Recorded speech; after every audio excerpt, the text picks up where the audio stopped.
Olá, meus queridos irmãos, queridas irmãs, amigos e amigas, que prazer estar aqui com vocês mais uma vez nos canais da Safeliz, nosso ponto de encontro semanal para o estudo da lição da Escola Sabatina. Você, não importa em que país você está, onde se fala o português, ou mesmo se você fala espanhol, temos várias pessoas que falam espanhol que nos acompanham, um forte abraço. Se você acessa os canais ou se você recebe de alguém que está compartilhando, um abraço para todos os que compartilham e para todos os que recebem. Eu sou o pastor Hélio Cardassali e estamos juntos aqui nos canais da Safeliz. O link que aparece aí na sua tela, ele, se acessado, se você fizer a sua inscrição, você vai receber diretamente no seu WhatsApp o acesso direto ao estudo da lição de cada dia e também o resumão, e vai poder enviar seu comentário, postar o seu pedido de oração. E ao postar o seu pedido, eu acho isso simplesmente de muito conforto, uma coisa muito linda.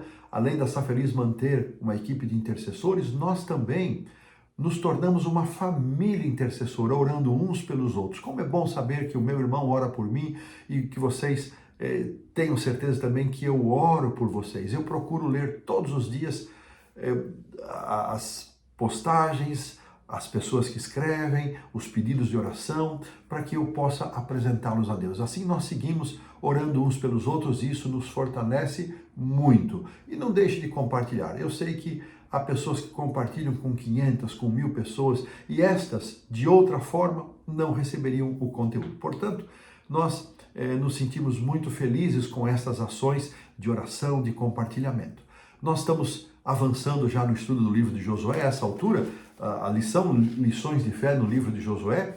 Eu imagino que você já tem a sua lição. É importante você ter para que você marque, anote, rabisque e depois leve para a igreja para que você possa compartilhar suas anotações. E também, muito importante que nós possamos cada dia separar um tempo para a nossa comunhão com Deus. E sempre que abrimos a palavra de Deus, o que nós fazemos? Oramos, pedindo a Deus sabedoria.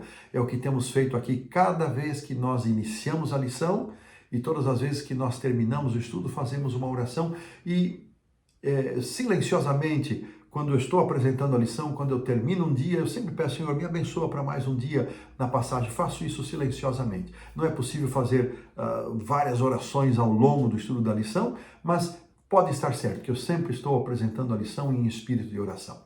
E eu quero agora, então, convidar vocês para curvarem a fronte juntamente comigo e orarmos ao Senhor. Pai querido, nós te agradecemos muito por tantas bênçãos recebidas e derramadas na nossa vida e te peço, bondoso Deus, que nos dês entendimento, sabedoria e disposição para colocarmos em prática lições tão preciosas da tua palavra. Eu oro em favor de toda essa comunidade linda, maravilhosa, espalhada pelo mundo, que se reúne para estudar a lição da Escola Sabatina aqui nos canais da Safeliz. Eu apresento essa oração em nome do Senhor Jesus. Amém. Irmãos, eu só me dei conta hoje que eu deixei escapar um comentário do autor do livro de Josué. O comentário bíblico adventista não deixa nenhuma margem de dúvida para afirmar que Josué, há várias evidências ao longo do livro, é o autor do livro de Josué. Essa é a aceitação da comunidade de teólogos adventistas, conforme se encontra no comentário bíblico adventista. Muito possivelmente, ele deve ter assumido a liderança do povo ali no final dos anos de 1400 a.C., o Êxodo cerca de 1445, 1450, mas cerca de 1450, e Moisés vai aí até 1485, 1490 a.C., Josué assume muito possivelmente dentro do próximo século, Moisés já falecido, e a sua morte também registrada por Josué, muito possivelmente. Agora Josué deixa o seu livro, assim como também a morte de Moisés, registrada por Josué, a morte de Josué e a morte do sacerdote Eleazar, possivelmente foram registradas por um outro autor bíblico. E assim, não há dúvidas para nós com respeito a isso. Chegamos à terceira lição. Nessa terceira lição, nós vamos estudar o título da lição Memoriais da Graça, mas nós vamos estudar o conteúdo de 2 capítulos do livro de Josué, capítulo 3 e capítulo 4. E o verso para memorizar, que está no capítulo 4, versos 23 e 24, diz assim: O Senhor, o seu Deus, fez secar as águas do Jordão diante de vocês, até que vocês tivessem passado, como o Senhor, o seu Deus, fez com o Mar Vermelho, que ele secou diante de nós até que tivéssemos passado, para que todos os povos da terra saibam que a mão do Senhor é forte, a fim de que vocês temam o Senhor, seu Deus, todos os dias. Nós vamos considerar estes comentários do verso para memorizar, um pouquinho aqui na introdução e também depois na quarta-feira. A lição tem na parte do sábado à tarde aqui uma introdução que o autor colocou, que um policial sinalizou para um motorista, que ele chama de João, não importa o nome, e, como de praxe, o policial pediu os documentos do motorista. E, naquele momento, ao procurar os documentos, o João percebeu que havia esquecido a sua carteira em seu escritório. João explicou toda a sua situação e o policial perguntou em que ele trabalhava. Ele disse, olha, eu sou professor. Quando o policial aplicou uma multa para João, ele disse, olha, não encare isto como uma multa. Pense que ela é uma mensalidade, disse o policial. Quando as pessoas querem aprender alguma coisa, elas pagam uma mensalidade. E esta é a sua mensalidade para você aprender a não esquecer mais a sua carteira com os documentos. Tenha um bom dia, professor. E assim foi a historinha de introdução, né? Então, a ênfase aqui do autor é lembrar, esquecer, que nós também vamos considerar um aspecto muito importante, especialmente no capítulo 4 de Josué, vai aparecer o memorial daquela travessia do Rio Jordão. E é isso que nós vamos considerar de forma muito especial, essa travessia. E quando falamos na travessia do Rio Jordão, é inevitável que nós nos lembremos da travessia do Mar Vermelho. Eu encontrei aqui 3 comparativos muito interessantes da travessia do Mar Vermelho com a travessia do Jordão. Vamos lembrar que todos os meninos que tinham abaixo de 20 anos, meninos e meninas que tinham abaixo de 20 anos e que agora estavam para entrar em Canaã, além de Josué e Caleb, haviam também participado menos de 20 anos no momento daquela revolta dos espias. Nós não sabemos quantos desses sobreviveram até esta chegada,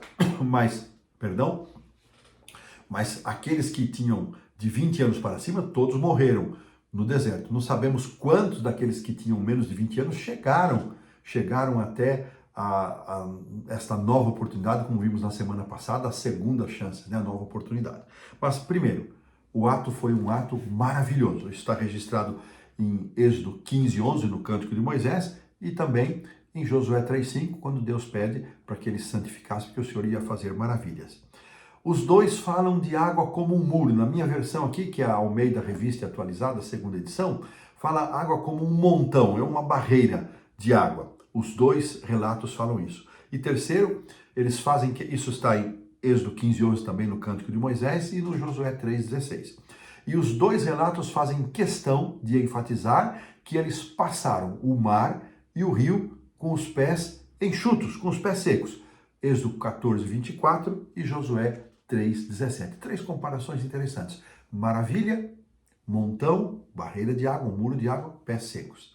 E 3 destaques muito interessantes sobre a pessoa do nosso Deus em comparação com os deuses das nações. Vamos nos lembrar disso, irmãos, que todo o esquema das pragas era uma confrontação do Deus vivo, o único Deus vivo e Deus verdadeiro, com as divindades pagãs, com os ídolos, com todo o sistema idólatra do Egito, e eles não se curvaram com todas as derrotas que sofreram os seus múltiplos deuses.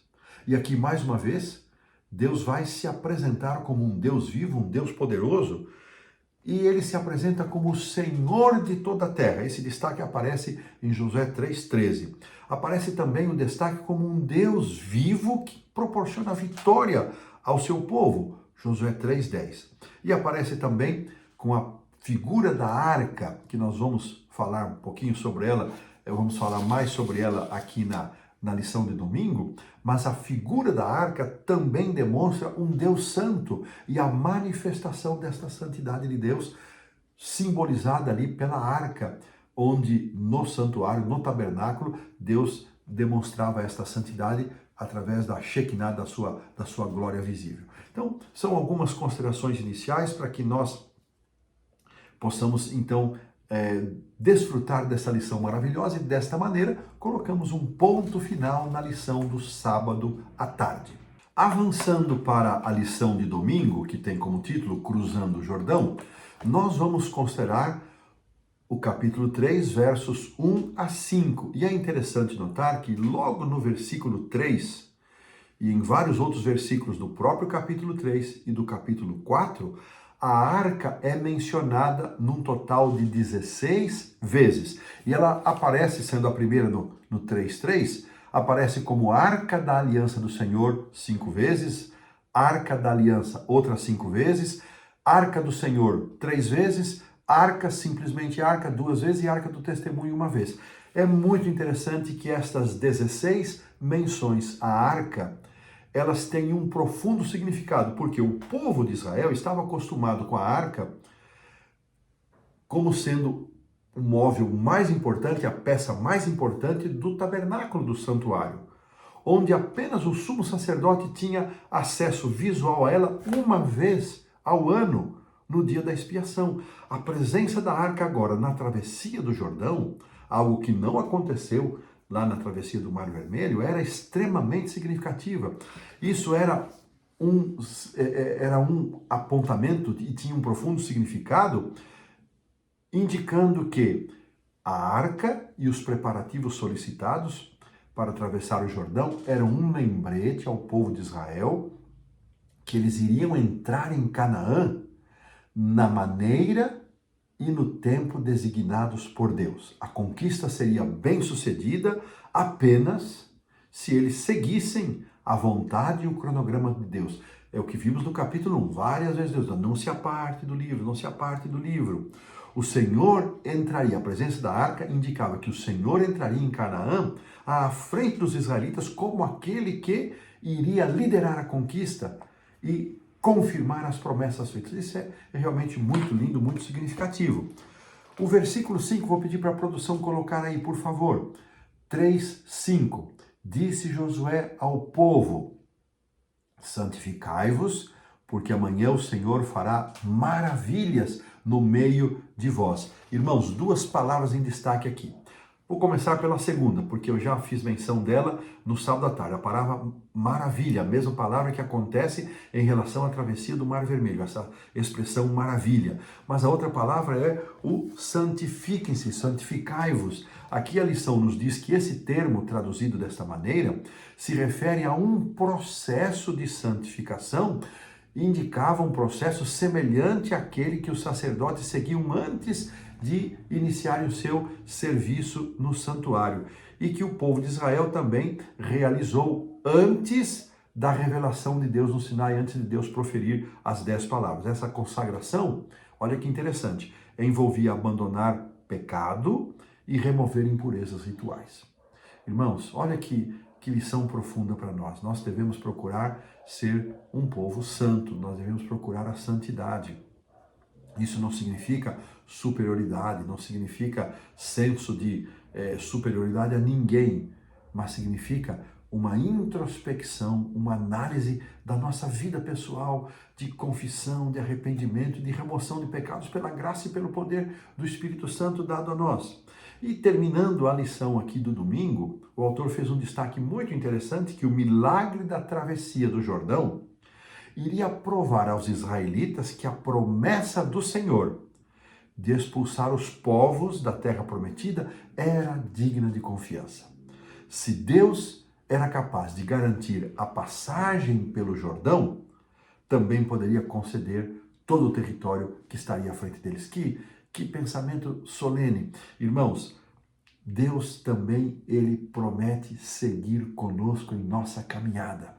E se Deus vai conosco, e quantas vezes nós sentimos a sua presença na nossa caminhada, na nossa jornada rumo à terra da promessa, isso não significa ausência de dificuldades, ausência de problemas, também é um sinalizador de que o mesmo Deus que segue conosco é o Deus que nos fará entrar na terra da promessa, é o Deus que nos garantiu e cumprirá a promessa de nos instalar numa terra renovada. Que coisa linda! E com este pensamento nós terminamos, pomos um ponto final aqui na lição do domingo. Avançamos então para a segunda-feira, onde vamos considerar o Deus das maravilhas. E aqui serão considerados os versículos 6 a 17 do capítulo 3. E esta travessia, ela é determinada por esta palavra maravilha, que nós já destacamos no sábado à tarde e no domingo, e ela geralmente se refere a atos poderosos e sobrenaturais de Deus que mostram que este Deus, ele está acima das criaturas e acima de todas as divindades idolatradas, de todos os ídolos adorados por tantas pessoas. Algumas dessas maravilhas nós estudamos tanto no trimestre passado, foram as pragas do Egito e a própria travessia do Mar Vermelho. Os autores bíblicos, ao longo dos séculos e décadas subsequentes, eles testemunharam deste poder maravilhoso de Deus. Eles testemunharam da grandeza de Deus quando contrastado com os deuses, em letra minúscula, das demais nações. E é muito interessante nós considerarmos, o auxiliar do professor trouxe isso de forma bastante didática, dizendo que se nós hoje voltarmos ao Jordão, mais ou menos nas proximidades do ponto onde houve a travessia, nós não vamos encontrar o mesmo cenário. Primeiro, a irrigação contínua para fins agrícolas e consumo humano ao longo dos 360 quilômetros do leito do rio diminuiu consideravelmente o volume e a vazão das águas do Jordão. Outro ponto interessante é que eles estavam próximos da celebração da Páscoa. Isso Josué vai mencionar aqui no capítulo 4. Vai ser mencionado isso, que eles estavam perto da Páscoa, de celebrar a Páscoa. Portanto, se eles estavam perto, isso significa que isso tem ocorrido na primavera, na estação da primavera, quando o Jordão poderia atingir até 1,6 km de largura, não em todo ele, mas em algumas áreas, devido à cheia do rio com o derretimento das neves. Então, quando nós pensamos na travessia, eu muitas vezes pensei exatamente de uma forma assim, como nós aprendemos lá nas classes infantis, né? Eu me lembro o flanelógrafo, o antigo flanelógrafo, os sacerdotes parados no leito do rio e o povo passando, mas na verdade eles ocuparam uma grande área do rio, uma grande área, passando à direita e à esquerda. Eu fico imaginando, irmãos, a curiosidade do povo em olhar para a arca. E eles tinham que manter certa distância, então eles ocuparam uma grande faixa do Rio Jordão.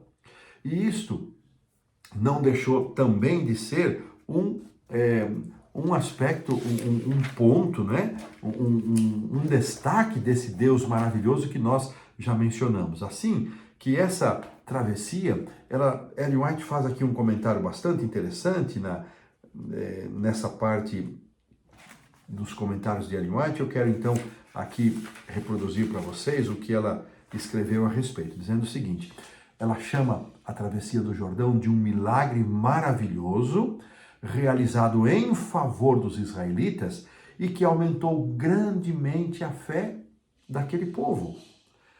E quando os deuses também dos amorreus daquelas nações ouviram que o Senhor havia segurado as águas do Jordão, como um muro, como um montão, e que o povo atravessou em seco, ora, isso infundiu o terror que Deus havia prometido que faria. Olha que interessante. As nações pagãs haviam difamado o Senhor por causa desses 40 anos que o povo de Israel havia peregrinado ali pelo deserto, e agora, quando eles vem o Jordão se abrir e as notícias se espalharam rapidamente.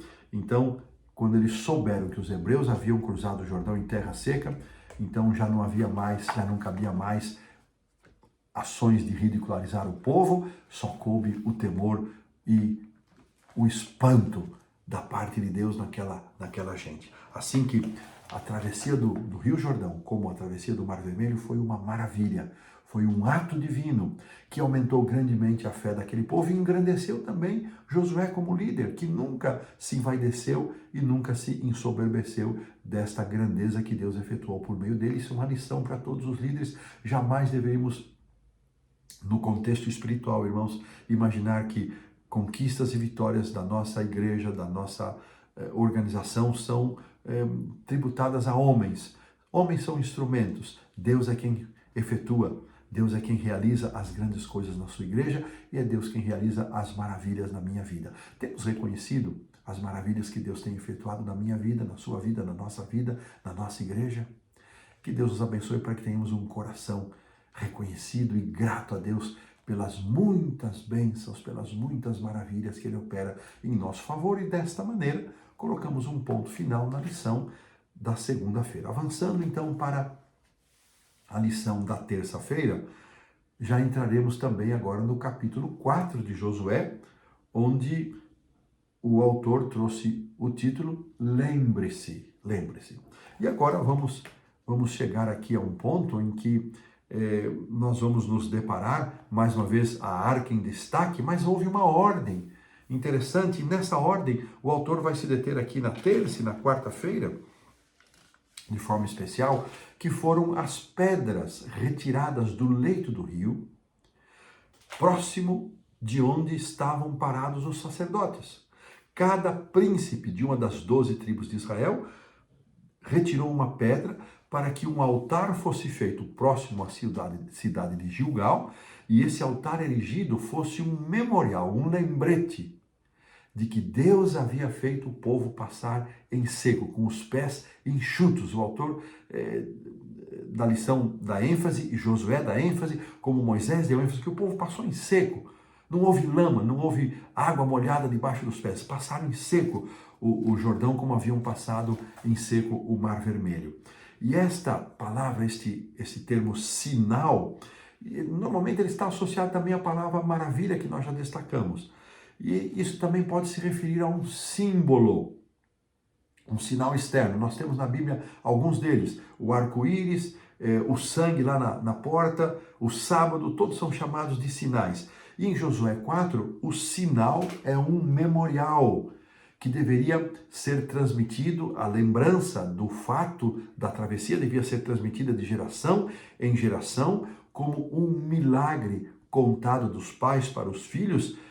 E este termo memorial, ele vem de uma palavra hebraica zakar, que indica mais do que um ato passivo de recordar algo. Significa praticar uma ação correspondente. Ou seja, não era só contar uma história, o povo passou. Não, eles deveriam, é como se eles revivessem aquela travessia. Era uma lembrança que deveria produzir neles gratidão, deveria produzir um impacto de gratidão que suscitaria ao mesmo tempo uma renovação do compromisso de fidelidade a Deus. Irmãos, isso é muito impressionante. E aqui, vou pedir para a produção colocar o versículo 6 do capítulo 4, e diz assim: para que isto seja por sinal, já comentamos a palavra sinal, e quando os vossos filhos no futuro perguntarem dizendo, que vos significam estas pedras? Por favor, produção, verso 7, então lhes direis que as águas do Jordão foram cortadas diante da arca da aliança do Senhor. Em passando ela foram as águas do Jordão cortadas. Estas pedras serão para sempre por memorial dos filhos de Israel. Esta palavra memorial, que remete à lembrança, que remete ao sinal, deveria não só ser uma história a ser contada, mas ela deveria produzir uma reação no povo de uma renovação da fidelidade a Deus, uma renovação da entrega a Deus e uma renovação de compreensão e de gratidão ao Senhor pelas bênçãos derramadas. A pergunta que seria feita para as gerações, ela é muito significativa e ela deveria ser formulada de forma assim pessoal. O que significam estas pedras para vocês? Cada nova geração deveria, por isso, na mente e no coração, entender o significado daquelas pedras. Sabe, irmãos, nós precisamos de memoriais em nossa caminhada espiritual, em nossa caminhada religiosa, para não só nos fazer lembrar de certas coisas, mas para despertar em nós uma renovação do nosso compromisso espiritual com Deus. Aí estão as semanas especiais de oração, aí estão os 10 dias de oração, aí está as semanas de evangelismo, no primeiro e no segundo semestre. São oportunidades que Deus nos dá, são memoriais, são sinais que Deus nos dá para reformularmos, para renovarmos os nossos votos de fidelidade a Deus e a nossa compreensão da atuação de Deus em nossa vida. E nós precisamos disso como Deus sabia que aquele povo precisava, Deus sabe que nós precisamos hoje também. No fim, irmãos, nós precisamos desenvolver a nossa fé constantemente, mas uma fé que esteja alicerçada, não nas tradições, mas uma fé que esteja alicerçada na convicção da palavra de Deus, que deve ser para nós uma espada viva, cortante, que nos aproxime de Deus e nos conduza, que nos ilumine o caminho, que nos mostre o caminho em que devemos andar. E desta maneira, nós então colocamos um ponto final na lição da terça-feira e avançamos para a quarta-feira. A quarta-feira tem como título Esquecimento. E é muito interessante, irmãos, ele vai considerar aqui os versos 20 a 24 do capítulo 4. São versos pequenos, vou pedir para a produção colocar aí, por favor, os versos 20, vamos pôr até o 23. Vamos até o 23. As 12 pedras que tiraram do Jordão, levantou-as Josué em coluna em Gilgal. E disse aos filhos de Israel: quando no futuro vossos filhos perguntarem aos seus pais, dizendo o que significam estas pedras, fareis saber aos vossos filhos, dizendo: Israel passou em seco este Jordão, porque o Senhor, o vosso Deus, fez secar as águas do Jordão diante de vós, até que passasseis. Como o Senhor, vosso Deus, fez ao mar vermelho, ao qual secou perante nós, até que passamos. Interessante que o 23, ele coloca até que nós. Ele, Caleb e mais um outro grupo, que naquela época tinha de 20 anos para baixo, não sabemos quantos deles chegaram lá. Então, essas pedras deveriam cumprir um papel muito importante. Agora, irmãos, a lição, o auxiliar do professor trouxe uma reflexão muito interessante acerca do impacto do esquecimento dos feitos de Deus, abrindo um caminho de ingratidão e permitindo que a idolatria se assentasse. Ele, até uma frase, idolatria é uma gratidão proveniente de uma amnésia espiritual catastrófica. Olha que coisa interessante. Não é só um jogo de palavras. Idolatria se instala quando um coração ingrato que não reconhece feitos e bênçãos de Deus é tomado por uma amnésia, por um esquecimento catastrófico. Então nós vamos criando deuses à nossa própria feitura, da mesma forma como os israelitas fizeram lamentavelmente depois da morte de Josué. Então, irmãos, aqui o verso 23, Josué faz esse destaque, né? Passamos o Jordão em seco, como nós também havíamos visto a passagem pelo Mar Vermelho. E é muito interessante, irmãos, aqui a lição está trabalhando para que nós não nos esqueçamos do Senhor.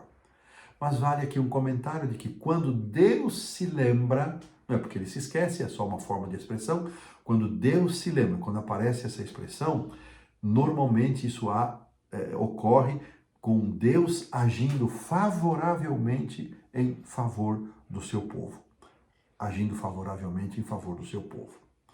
Sabe, meus queridos irmãos, quero retomar aqui uma outra contribuição dos comentários de Ellen White. Ela diz o seguinte: a influência desse prodígio, tanto sobre os hebreus quanto os inimigos, foi de grande importância. Foi uma segurança para Israel sobre a presença e proteção contínua de Deus, prova de que ele agiria em favor deles por intermédio de Josué, como fizera por meio de Moisés. Esse exercício do poder divino em favor de Israel destinava-se também a aumentar o temor com que eram olhados, os hebreus, pelas nações circunjacentes, e assim o caminho estaria sendo preparado para que o seu triunfo, o triunfo dos israelitas, fosse mais fácil e completo. Que interessante, confirmando esta informação que nós já havíamos dado. Um outro pensamento de Ellen White, que aplicando para nós, diz o seguinte: através da história do povo de Deus, grandes montanhas de dificuldades aparentemente invencíveis têm se intensificado diante dos que estiveram procurando executar os propósitos do céu. Esses obstáculos, que muitas vezes impedem o progresso, são permitidos pelo Senhor como uma prova de fé. E eles trabalham a favor do aperfeiçoamento do povo, não que Deus os envie, mas Deus se vale deles para aperfeiçoar a nossa fé. Irmãos, essa história, essa travessia, esse memorial, esta maravilha, este sinal, nos faz também pensar nas dificuldades que nós podemos enfrentar nos dias de hoje. Olhando o nosso mundo globalizado para a pregação do Evangelho, as dificuldades que nós temos, porque se esse Evangelho não for pregado, irmãos, esse é o sinal para a volta de Jesus. Então o Evangelho precisa ser pregado. Quando olhamos para o mundo com suas dificuldades, com suas barreiras culturais, religiosas, sociais, linguísticas, parece para nós uma montanha intransponível, um Jordão cheio e intransponível. Mas da mesma forma como Deus fez abrir o Mar Vermelho, como Deus fez abrir o Jordão, Ele também operará de tal maneira que este Evangelho possa ser pregado. Da mesma forma como a abertura do mar, o secamento do mar, o secamento do Jordão, foram atos divinos. A pregação do Evangelho também será uma intervenção divina, utilizando-se de instrumentos humanos para que cada pessoa possa tomar a sua decisão. E assim, irmãos, nós somos chamados a não nos esquecer dos feitos e das maravilhas. E aqui um texto que aparece na lição, em vários lugares nos escritos de Ellen White ele aparece, vou pedir para a produção colocar, em Vida e Ensinos, página 143, assim nós podemos ler. Nada temos a temer em relação ao futuro, a menos que nos esqueçamos da maneira pela qual o Senhor tem nos conduzido e de seus ensinos ministrados no passado. Olha que coisa. Nada temos que temer quanto ao futuro, irmãos, a menos que duas coisas vão acontecer. Nós esquecermos das coisas que Deus já fez em favor da minha vida, da sua vida, em favor da sua igreja, ou esquecermos os ensinamentos. E com este pensamento, irmãos, que nada temos que temer, não importa a barreira que esteja à nossa frente, nada temos que temer, Deus está conosco, Deus vai à frente e nós colocamos um ponto final na lição da quarta-feira. Avançando aqui, eu preciso hidratar minha garganta, avançando aqui para a lição da quinta-feira, eu preciso tomar um pouquinho de água, com licença. Tem como título, Transformou o mar em terra seca. Perdão, esse é o verso além do Jordão. Transformou o mar em terra seca, eles atravessaram o rio a pé e ali nos alegramos nele. Aparece isso no Salmo 66, verso 6. Olha que interessante, irmãos, que o salmista aqui do Salmo 66 e também o salmista do Salmo 114, no verso 3, eles ligam esses dois eventos. Ligam o evento do Mar Vermelho, a passagem do Mar Vermelho, com a passagem do Jordão, por causa do significado teológico destas duas travessias e o que esses eventos podem compartilhar. E as mudanças que eles proporcionaram ao povo de Israel. Então vamos ver. O primeiro, a travessia do Mar Vermelho, liberta o povo de Israel da escravidão para uma pátria livre. O segundo, da condição de peregrinos, de nômades, sem terras, para uma nação estabelecida. Então são significados muito interessantes que não podem ser esquecidos. E ao ser transladado aqui, ele traz, o autor vai nos lembrar, do profeta Elias, que ao ser transladado perto do Jordão, Elias também bateu a sua capa no Jordão e o Jordão abriu e ele passou com Eliseu. E depois de ser tomado numa carruagem de fogo, e Eliseu havia pedido porção dobrada do Espírito de Eliseu, que não quer dizer 2 vezes mais do Espírito Santo, não é isso o significado de porção dobrada? tem a ver com primogenitura. O primogênito recebia a porção dobrada, ou seja, ele recebia a responsabilidade da liderança espiritual da sua casa. Esse é o significado de porção dobrada. Então, às vezes a gente, Senhor, dá-me porção dobrada do teu Espírito, a gente não sabe nem o que está orando. Porção dobrada do Espírito, Eliseu estava pedindo se ele era digno de ser o líder do ministério profético a partir do momento em que Elias fosse tomado pelo Senhor. E Elias disse, olha, você me pediu uma difícil coisa, mas se você se a minha capa foi deixada para você, é porque esse é o sinal. E a capa foi deixada. Quando Eliseu foi voltar, ele bateu novamente no rio, o rio se abriu, e 50 dos alunos estavam lá e viram isso. E a partir desse momento eles passaram a respeitar Eliseu, da mesma forma como a passagem do Rio Jordão levou Josué a crescer em respeito. Deus diz, eu vou engrandecer você, mas ele nunca se ensoberbeceu, ele nunca se envaideceu, ele sempre continuou dependendo de Deus.